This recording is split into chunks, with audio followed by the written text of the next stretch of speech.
দেখুন পুজোর আর মাত্র কয়েকদিন বাকি, জানি আপনার হয়তো শেষ মুহূর্তে শপিং চলছে, টুকটাক কেনাকাটা বাকি, কিন্তু তার আগে এখন যে আমি খবর দেব আপনাদের তাতে সত্যি আপনার কপালে চিন্তার ভাঁজ আসবে, কারণ পুজোর সপ্তাহে বৃষ্টি হবে, অশনি সংকেত আবহাওয়া দপ্তরের। আমি এই নিয়ে কথা বলতে চাইবো, এই মুহূর্তে আমার সঙ্গে ডেস্কে রয়েছে কমলেশ। কমলেশ, আমি তোমাকে একটু আসতে বলবো, আমাদের দর্শকদের জন্য তুমি বলো যে মানে বৃষ্টিটা কতদিন চলবে এবং এই বৃষ্টির পরিমাণ কতটাই বা হতে চলেছে। দেখো, আপাতত যে পূর্বাভাসটা রয়েছে আগামী কয়েকটা দিন, বিশেষ করে এই মুহূর্তে উত্তরবঙ্গে প্রচুর বৃষ্টি হচ্ছে।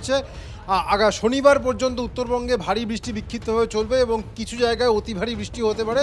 দক্ষিণবঙ্গে আপাতত বিক্ষিপ্ত বৃষ্টি থাকবে এবং যেটা আশঙ্কার জায়গা 25শে সেপ্টেম্বর থেকে 2 অক্টোবর, মানে একদম ঠিকঠাক পুজোর যে সপ্তাহটা, সেই সময়ে স্বাভাবিকের থেকে বেশি বৃষ্টির পূর্বাভাস দিয়েছে মৌসুম ভবন। তাদের যে 2 সপ্তাহের যে আউটলুক আজ প্রকাশ হয়েছে খানিকক্ষণ আগে, তাতে দেখা যাচ্ছে বেশ দুশ্চিন্তার জায়গা রয়েছে। আমি সেটা ম্যাপে দেখাবো। মৌসুম ভবন, আমাদের নয়াদিল্লির মৌসুম ভবন যে আউটলুক দিয়েছে তাতে দেখা যাচ্ছে 25শে সেপ্টেম্বর থেকে 2 অক্টোবর, মানে 29-30 সেপ্টেম্বর এবং 1-2 অক্টোবর হচ্ছে পুজোর মাহেন্দ্রক্ষণ। তার আগেই পুজো অনেকটা শুরু হয়ে যাবে। সেই সময়টা 25শে সেপ্টেম্বর থেকে 2 অক্টোবরের মধ্যে দক্ষিণবঙ্গের একটা বড় অংশ, এই যে নীল অংশটা দেখা যাচ্ছে, এর অর্থ হচ্ছে যে স্বাভাবিক বা তার বেশি বৃষ্টি হবে।